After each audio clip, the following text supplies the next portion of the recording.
हुनुपर्ने अवस्थामा होइन। नेकपा एमाले हिजो गरेका काम माथि उभिएर भोलि यो गर्छौं भनेर हामीले मतदाताका अगाडि गएर शिर ठाडो पारेर बोल्न सक्ने ठाउँमा हामी छौं। यसमा म चाहिँ कन्भिन्स छु।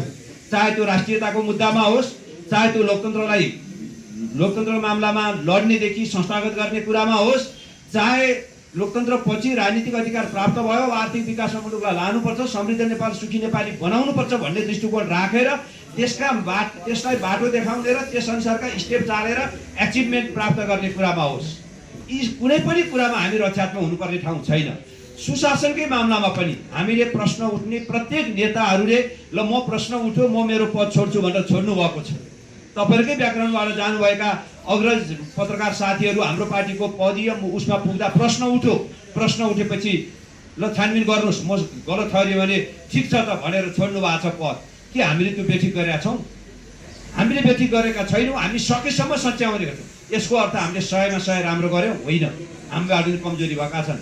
हाम्रा कतिपय शैलीले कमजोरी भयो होला, कतिपय अभिव्यक्तिले कमजोरी भयो होला, कतिपय कामका निर्णयले कमी गर्यो, तर जानी बुझी देश र जनतालाई घाटा हुने काम गरेका छैनौं है। हामीले यसमा यहाँहरूले बुझिदिनुस् भनेर अपिल गर्न गइरहेका छौं। हामी मतदातालाई त्यो अपिल हामी गरिरहनु पर्छ र त्यो जनताको बीचको एउटा कुरा हाम्रो कमजोरी भएको छ है। यहाँ एकदमै सघन हिसाबले एकजनाले उठाइदिनु भयो, सायद सुरजङ्गीले होला, मतदाता र हाम्रो बीचको लाइभ सम्पर्क कमजोर भएको छ। यो सत्य हो।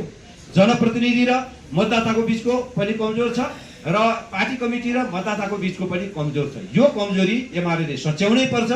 एमाले त्यो सच्यायो भने एमाले सही काममा आयो भन्ने मतदाताले बुझ्नेछन् र हिजोका उपलब्धिमाथि उभिएर थप उपलब्धि दिन सक्ने पार्टी यही हो भन्ने भावना जगाउन सकिन्छ भन्ने विश्वास रहेको छ।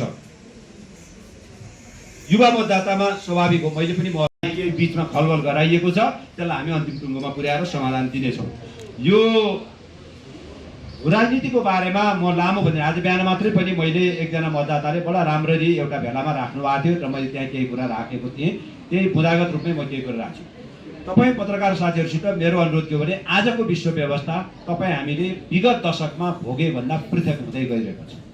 दोस्रो विश्वयुद्धले जे स्थापित गरेको, अर्थात् पहिलो विश्वयुद्ध र दोस्रो विश्वयुद्धमा जुन ढङ्गको मानव नरसंहार भयो, विध्वंसकारी हतियारहरू तयार भए, ती हतियारहरूको युज गर्दाखेरि हिरोसिमा र नागासाकी जस्तै अब विश्वका अरू सहर पनि हुन्छन् र मानव सभ्यताको नै समाप्त हुन्छ भन्ने कुरा देखिसकेपछि अब विश्व व्यवस्था शान्तिको पक्षमा जानुपर्छ, हामीले त्यसको अगुवाई गर्नुपर्छ भनेर याल्टा एग्रिमेन्ट भनेर जसलाई भनिन्छ, तपाईँले याल्टा समिट भन्नुहोस् या एग्रिमेन्ट भन्नुहोस्, तत्कालीन अमेरिकाका राष्ट्रपति रुजवेल्ट, तत्कालीन सोभियत संघका राष्ट्रपति स्टालिन, तत्कालीन बेलायतका प्रधानमन्त्री विन्स्टन चर्चिल, तीनजना बसेर याल्टामा बसेर अब संयुक्त राष्ट्रसङ्घको गठन गर्ने, 1919 मा असफल भएको लिग अफ नेसनलाई भ्युत्याउने नयाँ उसमा र तिनीहरूका माध्यमबाट विश्व शान्ति कायम गर्दै मुलुकहरूकामा जुन खालको एउटा उपनिवेशको अवस्था छ त्यसलाई अन्त्य गर्दै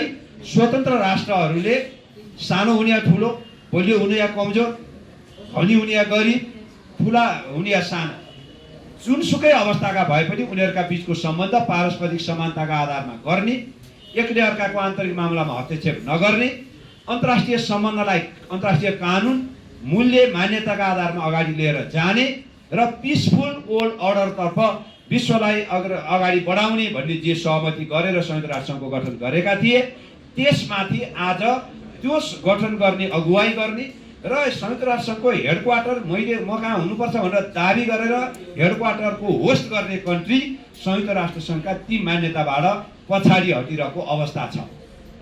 त्यो सँगै ऊ पछाडि नीतिगत रूपमा हटिरहेको छैन, उसले कतिपय मामलामा प्री वर्ल्ड अर्डरका जस्ता थ्रेटहरू गरिरहेको छ। क्यानाडा जस्तो देशलाई त अब 51औं मेरो प्रदेश हुन्छस् भनेर म त चाहिँ भन्दिने, त्यसले क्यानाडाभित्र उत्पन्न गरेको कुन दिन बिहान उठ्दा अमेरिकाको भइसकेको हुने हो भन्ने आतंक खडा भएको छ।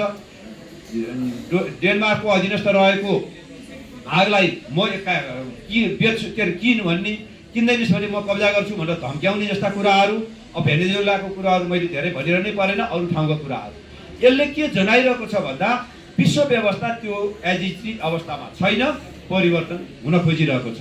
त्यस्तो अवस्थामा माइट इज राइट फेरि प्री वर्ल्ड अर्डरको अवस्थामा पुग्ने हो कि भन्ने एउटा संशय पैदा